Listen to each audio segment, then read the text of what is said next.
ओम शांति। अभी यह तो बच्चों को समझाया गया है कि जो होकर जाते हैं उनकी महिमा गाई जाती है। भारतवासी तो जानते नहीं, विद्वान पंडित भी नहीं जानते। जगत अम्बा अर्थात जगत के मनुष्यों को रचने वाली। तुम जानते हो जिसको जगत अम्बा कहते हैं वह अभी बच्चों के सम्मुख बैठी है। भक्ति मार्ग में तो ऐसे ही जाते आए हैं। तुम बच्चों को अभी ज्ञान मिला है अर्थात जगत अम्बा का परिचय मिला है। जगत अम्बा के नाम से भी भिन्न भिन्न अनेक चित्र बनाए हैं। वास्तव में है तो एक ही जगत अम्बा। उनको ही काली कहो, सरस्वती कहो, दुर्गा कहो, ढेर नाम रखने से मनुष्य मूंझ गए हैं। काली कलकत्ते वाली भी कहते हैं, परंतु ऐसा चित्र तो होता ही नहीं है। बाप कहते हैं ये सब भक्ति मार्ग की समग्री है। जब से भक्ति मार्ग शुरू होता है तब से रावण राज्य भी शुरू होता है। ये तो मनुष्य जानते नहीं कि रावण क्या है, राम क्या है। ये बेहद की कहानी है। रावण क्या है, राम क्या है, ये बेहद की कहानी है। तुम बच्चे अब जानते हो। रावण राज्य पूरा हो फिर राम राज्य शुरू होता है। राम जरूर सुख देने वाला होगा, रावण जरूर दुख देने वाला होगा। भारत में रावण राज्य है तो उनको शोक वाटिका कहा जाता है। बाप ने समझाया है तुम सब इस समय रावण राज्य में हो। मुख्य भारत की ही बात है। रावण राज्य में तुम भ्रष्टाचारी बन गए। राम अर्थात बेहद का बाप है, सुख देने वाला। सदा सुख देते हैं, कभी दुख नहीं देते। इस समय सभी मनुष्य हैं आसुरी मत पर। बाकी रावण कोई 10 शीश वाला नहीं है। यह है 5 विकारों की मत, जिसको रावण मत कहा जाता है। 5 विकारों की मत, जिसको रावण मत कहा जाता है। शिव बाबा की मत है श्री मत। अभी आसुरी संप्रदाय है ना, ये बेहद की बात है। श्रीमत से 21 जन्म सुख पाते हो।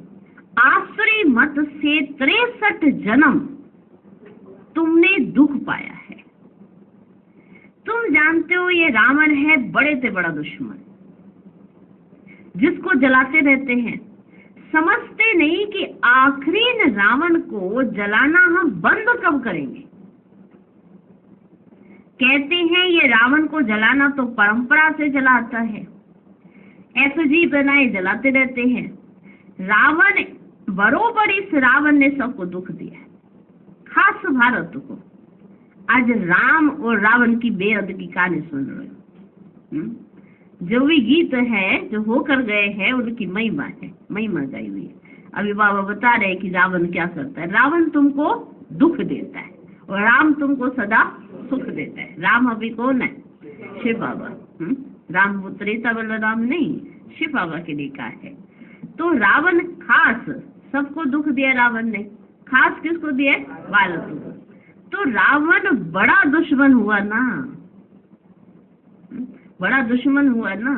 परंतु इस बेहद के दुश्मन का किसको पता? बेहद के दुश्मन का किसको पता ही नहीं है। देखो घर में किसी की दुश्मनी किसी से होगा तो परिवार में सबको बताएंगे वो हमारा दुश्मन है।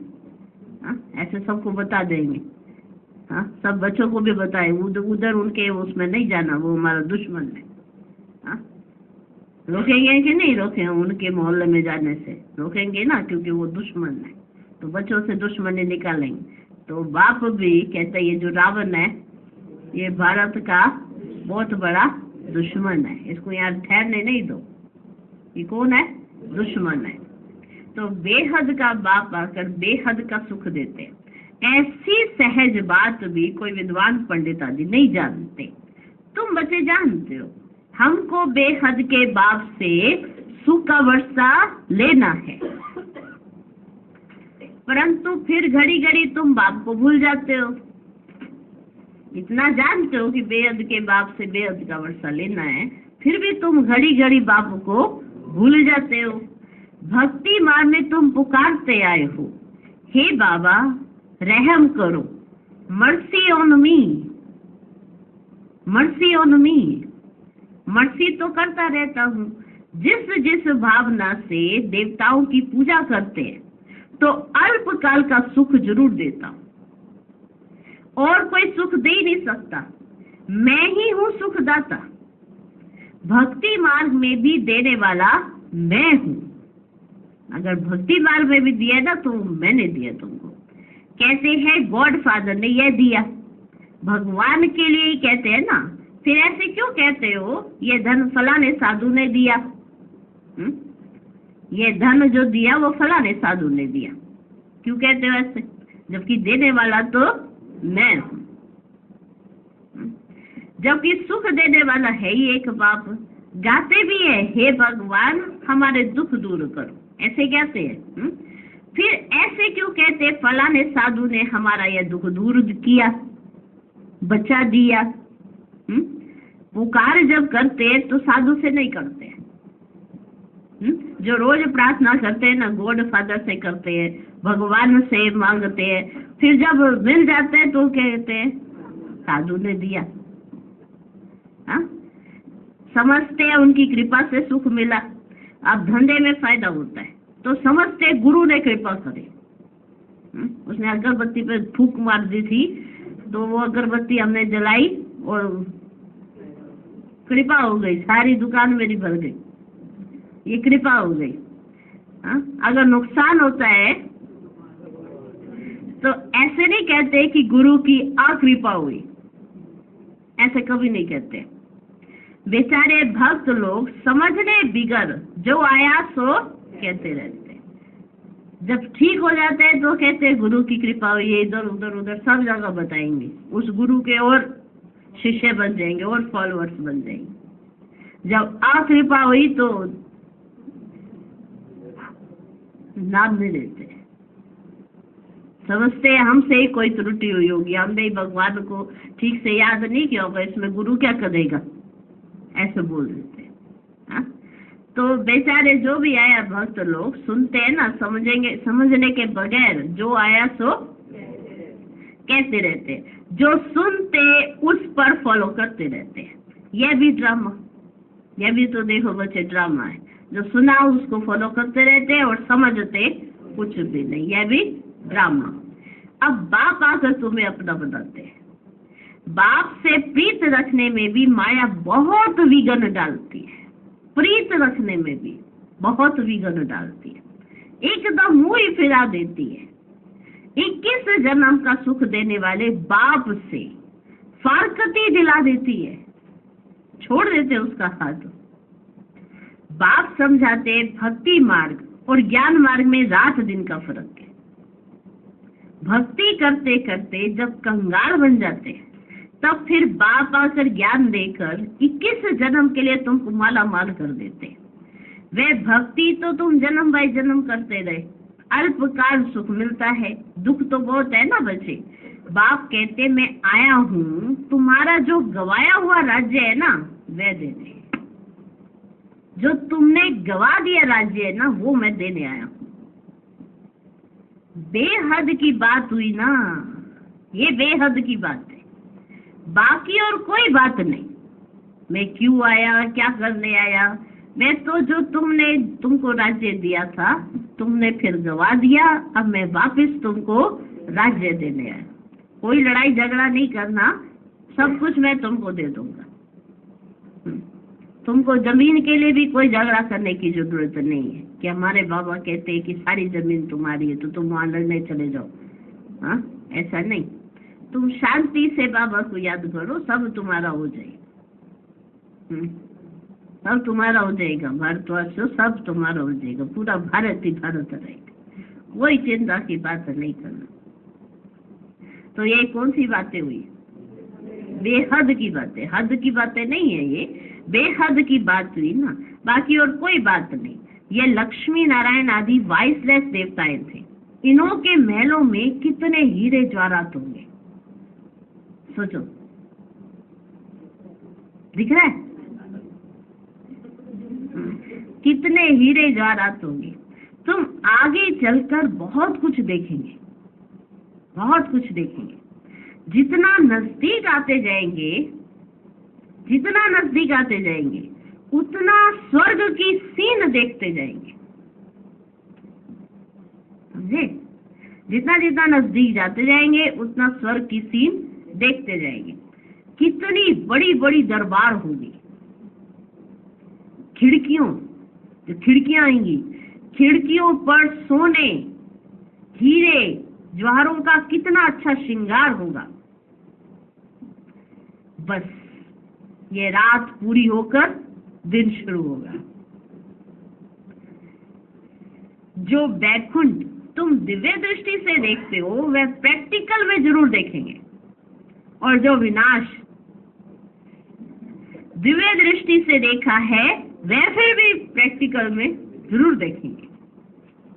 तुम्हारे अंदर तो खुशी के नगाड़े बजने चाहिए, खुशी के नगाड़े बजने चाहिए। हम बेहद के बाप से बेहद का वर्षा ले रहे हैं। ये चित्र तो कोई एक्यूरेट नहीं है, ये जो चित्र बने हैं ना स्वर्ग की सीन से, ये एक्यूरेट नहीं है। वह तुम सब दिव्य दृष्टि से देखते हो, वहां जाकर रास आदि करते हो, कितने चित्र आदि बनाते थे। जो कुछ दिव्य दृष्टि से बाप ने दिखाया है ना, वह फिर प्रैक्टिकल जरूर होगा। तुम जानते हो ये अच्छी दुनिया खत्म हो जाएगी। तुम यहाँ बैठे हो श्रीमत पर अपना स्वराज्य लेने के लिए पुरुषार्थ करने में। कहाँ वे भक्ति मार्ग, कहाँ ये ज्ञान मार्ग। यहाँ भारत का हाल देखो क्या हुआ है। खाने के लिए अन्न ही नहीं है, बड़े बड़े प्लान बना रहे हैं। टाइम है बाकी थोड़ा सा, उनका प्लान और तुम्हारा प्लान देखो कैसा है। ये बातें कोई शास्त्रों में बचे नहीं है। रामायण आदि में कितनी कहानियां लिख दी है, रामायण में कितनी कहानियां। रामायण का बुद्धि में आते ही सबसे पहले रोना आ जाता है न, सोचते ही रामायण के बारे में सबसे पहले रोना आ जाता है।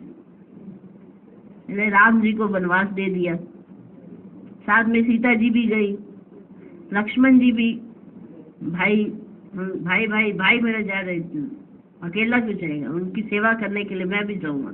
लक्ष्मण जी भी चले गए, वनवास हो गया। पहले गद्दी में बिठाया, उतार दिया कि ये दूसरा बेटा बैठेगा, वो बैठा ही नहीं, मैं नहीं बैठता, उन्हें बैठा ही नहीं। भरत बैठे ही नहीं, माना भरत माना भारत, वो बैठे ही नहीं। ठीक, गद्दी खाली पड़ी रही। वो चरण लेके आए, चरण पादुकाएं, वो दो वो रखूंगा वहां पे, बैठने का स्थान ही नहीं है, वो आप भी बैठोगे। वो लेके आ गए, चलो खुश हो गए सब। यहाँ दशहरा तो बाद में आएगा, अभी फिर रावण अभी रहना ही शुरू किया था। शूर्पणखा की नजर पड़ गई, फिर रावण जी आ गए, उन्होंने पूरा प्लान बनाया, उठा के ले गए। इतने वर्ष तक लगे रहे, फिर सारा वो पूरा कहानी सुनते रहो रोते रहो, कहानी सुनते रहो रोते रहो। दी वंडरफुल बात है, सुनते रहो और रोते रहो। सीता जी को कितने दुख सहने। एक तो पहले शादी हुई, फिर वनवास मिल गया, फिर वनवास के बाद वो रावण उठा के ले गया, फिर उसके बाद वापस आए तो फिर त्याग दिया, फिर परीक्षा दी, वापस ले गए, फिर अग्नि परीक्षा दी, फिर त्याग दिया, फिर वापस आए, फिर लक्ष्मण और कुश आए, वो उन्होंने बताया कि ये हमारी माता जी है, तो ऐसे कर पूरी कहानी सुनाई, फिर परीक्षा ली। अब नहीं छोड़ो, अब मैं जा ही रही हूँ दुनिया से। देखो पूरी जीवन कहानी क्या से क्या बैठ के बनाई है। ऐसे सुन के तो कोई भी उस राज्य में जाना आना चाहिए कि कहीं राम राज्य हो, कोई भी ना जाना चाहिए, कहेंगे रहने दो, यही ठीक है, जहाँ पे लॉ बने हुए हैं, कानून बने हुए हैं। हाँ हाँ हाँ, है ना, क्या क्या कहानियां बैठ के बनाई है बाबा के पे। हाँ, सोचो तो कितनी कहानियां है कि नहीं है। रामायण आदि में कितनी कहानियां लिख दी है, परंतु ऐसे तो है ही नहीं। रावण को फिर वर्ष वर्ष क्यों जलाते हैं? रावण को जलाया तो वह खत्म हो जाना चाहिए था। भक्ति मार्ग की आमदनी कैसी और ज्ञान मार्ग की आमदनी कैसी है? बाबा एकदम भंडारा भर दे, एकदम तुम्हारा भंडारा यहाँ पर संगम पर ही इतना भर देते हैं। उसके लिए मेहनत है, अभी पवित्र जरूर रहना पड़े। गाते भी हैं, अमृत छोड़ विष काहे को खाए। अमृत नाम से अमृतसर में एक तालाब बना दिया है, तालाब में डुबकी मारते हैं। मानसरोवर नाम भी एक तालाब बना हुआ है। मानसरोवर का अर्थ भी नहीं समझते हैं। मानसरोवर अर्थात निराकार परम पिता परमात्मा ज्ञान सागर मनुष्य के तन में आकर ये ज्ञान सुनाते हैं, तो कहते हैं मानसरोवर। मनुष्यों ने कथाएं आदि कितनी बैठ बनाई है। सर्वशास्त्रमयी शिरोमणि है गीता, फिर उसमें कृष्ण वाच लिख दिया है। फिर कृष्ण के लिए भी कितनी बातें लिख दी हैं। विदा रामायण सुनाई, अभी कृष्ण के लिए कितनी बातें लिख दी हैं। सर्प ने डसा, कृष्ण को सर्प ने डसा। कृष्ण ने स्त्रियों को भगाया, कितने झूठे कलंक लगाए हैं। अभी तुम समझा सकते हो, कृष्ण की तो बात ही नहीं है। यह तो ब्रह्मा द्वारा परम पिता परमात्मा सभी वेदों शास्त्रों ग्रंथों का सार बैठ बताते हैं। नंबर 1 है श्रीमद् भगवत गीता। भारतवासियों का धर्म शास्त्र एक ही है, उसको खंडन कर दिया है तो बाकी जो बाल बच्चे वेद शास्त्र है वो भी तो खंडित हो गए ना, वो भी सब खंडन हो गए। बाप कितनी अच्छी रीति समझाते हैं, कितनी अच्छी रीति समझाते हैं, फिर भी चलते चलते माया के थप्पड़ खाते रहते हैं। कितना ज्ञान क्लियर है, कितनी हर बात क्लियर है, फिर भी चलते चलते माया के थप्पड़ खाते रहते हैं। धारणा नहीं करते, सब पता है, साफ है, स्पष्ट है, सब कुछ समझ आ रहा है, फिर भी धारणा नहीं हो पाती है। नहीं, वंडरफुल बात नहीं लगती है? सब कुछ समझ आ गया, ज्ञान बुद्धि में इतना है, किसी को सुना के एकदम चकित कर दे, ये है वो है, और फिर भी थप्पड़ खा ले माया से, रोने लग जाए। माया ने थप्पड़ मारा, माया ने थप्पड़ मारा और रोने लग गए। धारणा होती ही नहीं है, जबकि पता है यह है युद्ध स्थल। तुम हो बच्चे जो ब्राह्मण बने हो। गीता आदि में तो कोई ऐसी बातें लिखी हुई नहीं है। ब्रह्मा की मुखवंशावली है, ब्रह्मा द्वारा यज्ञ रचा गया। रुद्र ज्ञान यज्ञ तो बरोबर है, फिर युद्ध का मैदान कहाँ से आया? समझना चाहिए ना। गाया हुआ भी है, राजसव अश्वमेघ यज्ञ। ये जो रथ है, जिसके लिए कहते हैं अश्वमेघ यज्ञ कहा जाए, ये जो रथ है उसको हम बलि चढ़ाते हैं। ये जो शरीर है ना, इसको पूरा हम बलि चढ़ाते हैं। अभी अपने हिसाब से नहीं चला सकते हैं।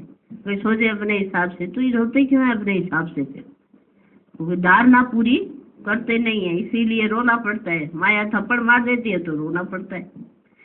तो ये जो रथ है उसको हम बलि चढ़ाते हैं। वह फिर दक्ष प्रजापति का यज्ञ रच घोड़े को बैठ सवार करते हैं। क्या क्या लिख दिया है तुम जानते हो। सतयुग में भारत स्वर्ग था, तो जरूर वहां बहुत थोड़े ही होंगे देवी देवता। थोड़े थे ना, थोड़े ही होंगे कि इतनी सारी पलटन, इतने सारे के सारे देवी देवता इतने नहीं होंगे, थोड़े होंगे। जमुना के कंठे पर बरोबर राज्य होगा, जमुना के कंठे पे हो, सिर्फ देवी देवताएं राज्य करते होंगे। वहां तो गर्मी आदि होती नहीं है, गर्मी होती नहीं।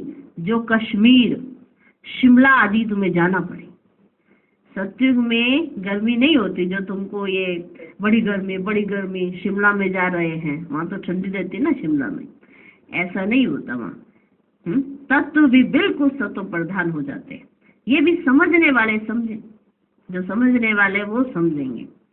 सतयुग को स्वर्ग कहा जाता है, कलयुग को नर्क कहा जाता है। द्वापर को इतना नर्क नहीं कहेंगे, त्रेता में भी 2 कलाक कम हो जाती है। सबसे जास्ती सुख स्वर्ग में है। कहते हैं फलाना स्वर्ग बधारा, परंतु स्वर्ग का अर्थ ही नहीं समझते हैं। स्वर्गवासी हुआ तो जरूर वो पहले नर्क में था ना। हर एक मनुष्य नर्क में है। अभी बाप तुमको बेहद का राज्य देते हैं, वहां तो तुमको सब कुछ तुम्हारा रहेगा, सब कुछ मिल जाएगा तुमको, वहां पे सब कुछ तुम्हारे पास होगा। तुम्हारी पृथ्वी, तुम्हारा आकाश, तुम अटल अखंड शांति में राज्य करेंगे, दुख का नाम ही नहीं होगा। तो उसके लिए कितना पुरुषार्थ करना चाहिए, कितना पुरुषार्थ करना चाहिए।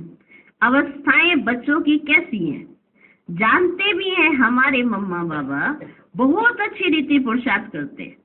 क्यों नहीं हम भी पुरुषार्थ कर वर्षाले में। बाप कहते बच्चे थक मत जाना, श्रीमत पर चलते रहना, श्रीमत को कभी भूलना नहीं। हाँ जी, श्रीमत को कभी भूलना नहीं, इसमें बड़ी सावधानी चाहिए। जो कुछ करो पूछो, बाबा हम इसमें मूंझते हैं, इसे करने में हमारे ऊपर कोई पाप तो नहीं लगेगा? बाबा कभी कोई से लेता नहीं है, बाबा कभी कोई से लेता नहीं है। भक्ति मार्ग में भी ईश्वर अर्थ दान करते हैं तो रिटर्न में फिर लेते हैं। शिव बाबा लेकर क्या करेंगे तुमसे? उनको कोई महल थोड़ा ही बनाने अपने लिए, सब कुछ बच्चों के लिए करते हैं। मकान बनवाते हैं वे भी तुम्हारे पिछाड़ी में रहने के लिए कि तुम रह सको, इसे मकान बनाए हैं। तुम्हारा यादगार मंदिर भी यहाँ है, तुम भी यहाँ बैठे हो। जो सर्विसेबल बच्चे हैं वे आगे चल, जो सर्विसेबल बच्चे हैं ना वे आगे चल बहुत रौनक देखेंगे, बहुत रौनक देखेंगे। बाबा ने तो हमें अभी से दिखाना शुरू कर, देख रहे हो ना? हाँ, जो सर्विसेबल बच्चे वे आगे चल बहुत रौनक देखेंगे। यहाँ बैठे बैठे चक्र लगाते रहेंगे स्वर्ग में, फिर वहां जाकर महल बनाएंगे। मकान की कंपटीशन होती है ना, मकान की कंपटीशन होती है ना। अभी 100 वर्ष में कितना बनाया है, देखो कितने मकान बने होंगे 100 वर्ष के अंदर। 100 वर्ष के अंदर इतने बन गए। पहले 200 वर्ष पीछे जाए इतने नहीं थे जितने ये 100 वर्ष के अंदर बने। जगह ही नहीं बची है, एक के ऊपर एक, एक के ऊपर एक, ऐसे मिलने लगे। अब बड़े बड़े शहरों में तो इतनी जगह ही नहीं है, तो फ्लैट बनने लग गए हैं। 50-50 मंजिला फ्लैट, 50 कितने ऊपर आसमान में लटक रहे हैं ऐसे कर। अगर कुछ हुआ तो कुछ नहीं मिलेगा, हम यही बता दें, कुछ नहीं मिलेगा। फिर कहाँ से वो करेंगे? कहेंगे कि हाँ यहाँ हमारा फ्लैट था, कहेंगे ले लो। वो कुछ नहीं कर सकते, फिर कुछ मिलेगा नहीं। जिसकी जमीन होगी उसको तो मिल जाएगा, उसको तो बनाने के लिए। अब जो 50 में होगा, 25 में होगा, कि यहाँ था, यहाँ ले लो, वहीं था, वहीं है, ले लो। वरना जगह ही नहीं बची है। 100 वर्ष में कितना बनाया सोचो। भारत को जैसे बहिष्कृत बना दिया है उन्होंने, समझा, तो वहां 100 वर्ष में समझते हो क्या नहीं होगा सोचो। यहाँ के 100 वर्ष के अंदर इतना बन गया है जैसे वो समझते हैं कि यही बहिष्कृत हो गई है, यहीं पर स्वर्ग है। तो जब सतयुग में जाएंगे तो वहां के 100 वर्षों के अंदर कितना हो जाएगा? सोचो सोचो सोचो, सोचते रहना सारा दिन। साइंस सारी तुमको वहां काम में आती है। साइंस का सुख भी ही वहां है, यहाँ नहीं, वहां है।